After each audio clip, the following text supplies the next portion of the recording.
Welcome to the Bringing the Human Back to Human Resources podcast, the podcast all about the delicate balance between people and business, and quite literally reconnecting the two.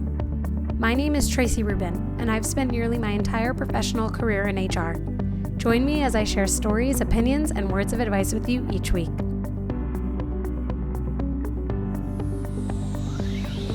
Hi everyone, welcome back to the podcast. I have a bit of a shorter episode for you this week, which works for me. Hopefully it'll work for you. But I hope you liked last week's episode on the Q&A. I got a lot of really good feedback. I don't actually have any updates on those two situations for you, but as I receive updates, I will definitely be sure to share those updates with you. Just a reminder that you can follow me on Instagram at hrtraci, and I encourage you to rate and review the podcast. Subscribe if you haven't already. Wherever you're listening, you can subscribe or follow. If you are listening on Spotify, if you press follow, you can also make sure you turn on notifications. Or if you're listening anywhere else, you probably will already receive the notification. I think iTunes already does that. Anyway, for this week, I wanted to talk a little bit about an article that I saw in the Human Times newsletter, which I've referenced a lot on the podcast. They sponsored a podcast episode back in the day. So I wanted to talk about it this week because actually I think it's totally relevant, especially since so many people I know are starting to go back to the office just like me. So I've been going back to the office now since April, and we are officially in a permanent hybrid model. And I think I had shared this with you all a few weeks back on a previous episode. But as offices start to open up again, and I think it's really coming at the end of the summer through the fall for most people, there is this realization, I think, for companies that people are not the same as they were before the pandemic, meaning people are different. There was a huge emotional, physical, mental impact on all of us, regardless of the country that you're in, but on all of us through the pandemic and even now. I mean, we've talked about this before, that people have lost loved ones, people have gotten sick from COVID. I mean, there's just so many ways in which we've been impacted by the pandemic. And so this article that I'm referencing here is actually saying that there's this understanding that returning employees, returning workers may bring new addictions to the workplace. And I thought it was an interesting article, interesting concept, because I always think people and the impact that people have taken away, or the impact that COVID has had, let's say the pandemic has had on people, has been largely on mental health and physical health. But mental health obviously goes beyond the scope of anxiety, depression, and things like that. Mental health also reaches addictions. And so I thought this was interesting. I'm just going to read you the blurb, and I will, of course, link everything in the show notes. So this says, as employees return to offices, they may bring new addictions with them, reports the Chicago Tribune. Some people have been able to hide alcohol and drug use precipitated by the isolation and stress of the past year while working from home, but companies may soon have to contend directly with substance abuse as workers return to physical workspaces. Without question, the workforce that's returning is not the same as the one that left, said Paula Allen, global leader of research and total well-being at LifeWorks, a Chicago-based company which promotes services to help employers with worker health and well-being. She says, quote, "We have a lot of anxiety. We have a lot of people on edge. We're seeing more unhealthy behaviors, including more risky substance abuse." Tom Britton, president and CEO of the Gateway Foundation, an Illinois-based addiction treatment organization, says employers risk being unable to spot problems until they become disruptive, noting that many managers are not trained to identify substance abuse issues or may feel uncomfortable asking staff about such matters. Somebody has to do something really, really significant, do something obvious to get caught in the workplace, Britton said. So that is the whole blurb that Human Times put in their newsletter. So actually, just to back up really quickly, Human Times is a newsletter that provides different articles from around the world that can support HR leaders in understanding, what's going on around the world. So this is under their health and safety section.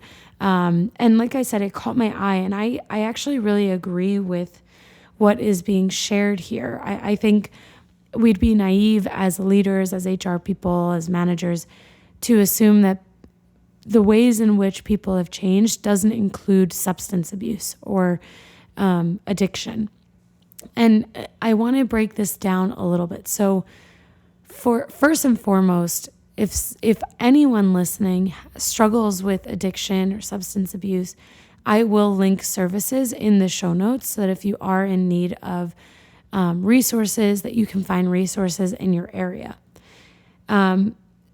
Aside from that, as an HR person, as a leader in an organization, I should share, I think, some of the best practices with you so that if you are a leader in your organization, you can understand better how to handle something like this, or if you see or identify or observe substance abuse in the workplace. So it's important to note that actually individuals who are recovering addicts or undergoing treatment for their addiction is part of the ADA's description of a protected class. If someone is not undergoing treatment, they're not necessarily part of a protected class. So for example, if someone shows up to work drunk, they can be fired.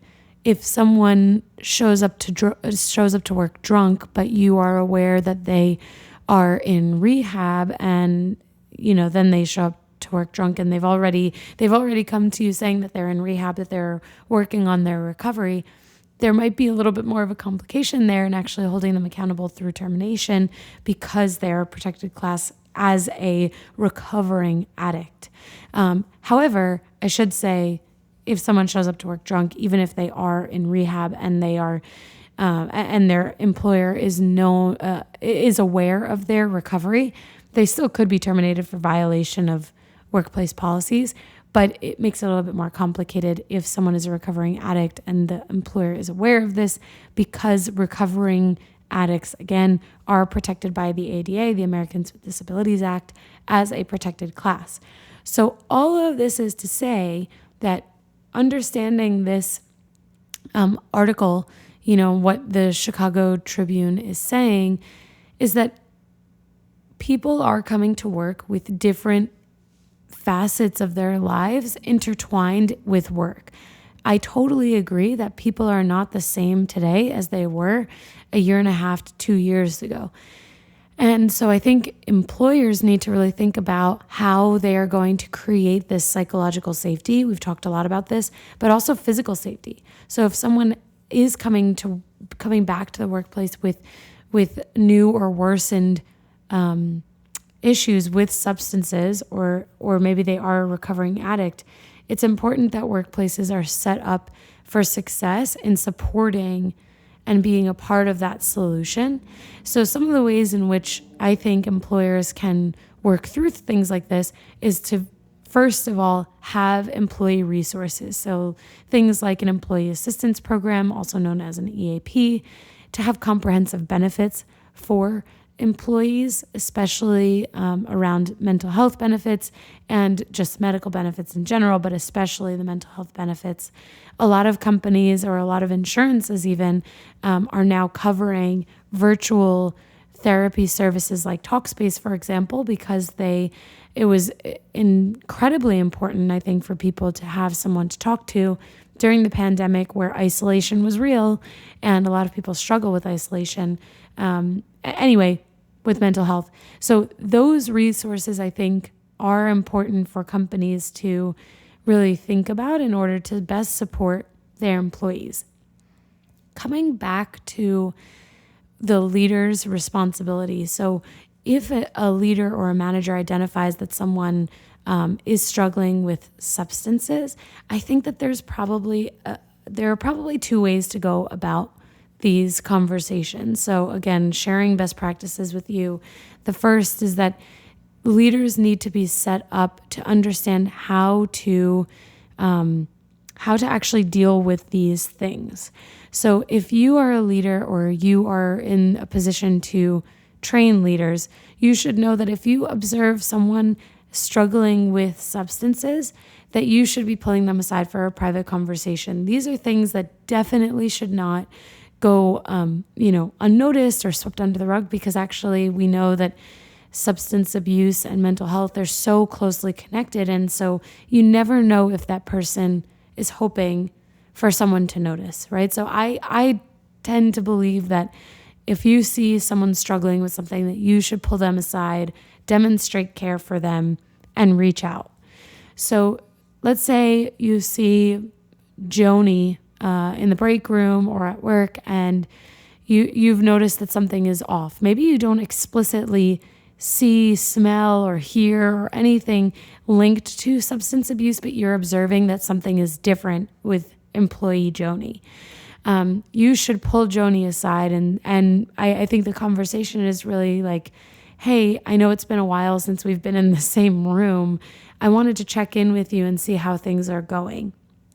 And the silence is critical there, like the pause after you lead with that kind of conversation, because you'll be able to tell from that person whether they're going to open up or the ways in which they open up. So maybe Joni says, oh, yeah, no, I'm totally fine. All is well. It's weird being back. I think that's the opening line for you, or the next line where you can say, oh, totally, it is really weird. So much has changed since we locked down. So much has changed since we've come back. Like, how are you though? Because work is work, but how are you doing? Is there anything that I can support you with? And I would imagine that if you have an established relationship with your team, or a person on your team, or someone that you work with, maybe you don't have an established relationship, but especially if you do, that person will probably open up. If you don't have an established relationship with that person, I think that this is where you create or start the relationship.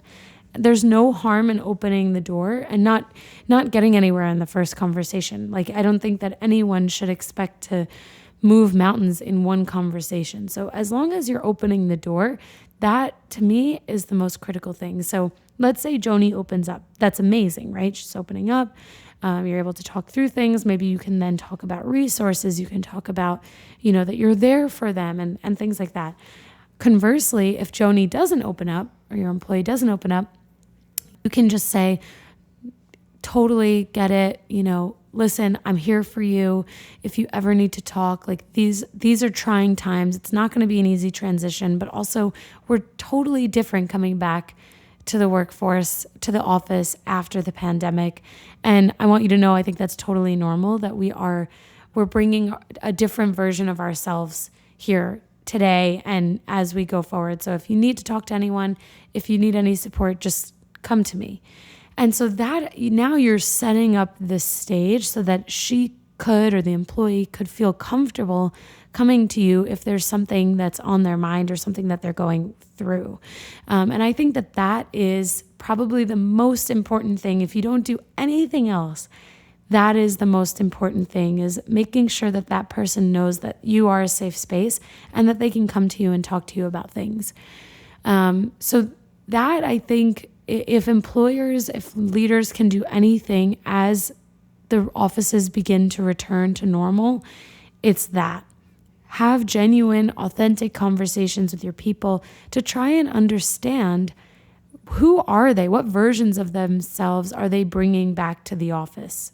So now that we've covered that side of the best practices, I think the other side is that, I guess, coming back to the resources that are available to employees, the first thing is, again, really making sure that those resources are set up. I also think that employees need to be vocal about the things that they need. And I think one of the biggest differences between, 2019 or the very start of 2020 and where we are today is that and I've mentioned this on the podcast before, people are not hiding who they are. They're not quote unquote, checking their baggage at the door. They are bringing their full selves to work, because the pandemic really made everyone stop and think about their lives, what they wanted, what they needed.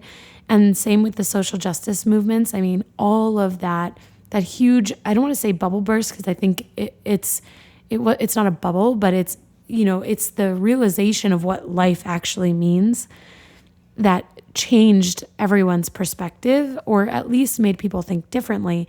And so I think employees who do need those resources need to be more comfortable talking about those things and need to be more comfortable asking for what they need.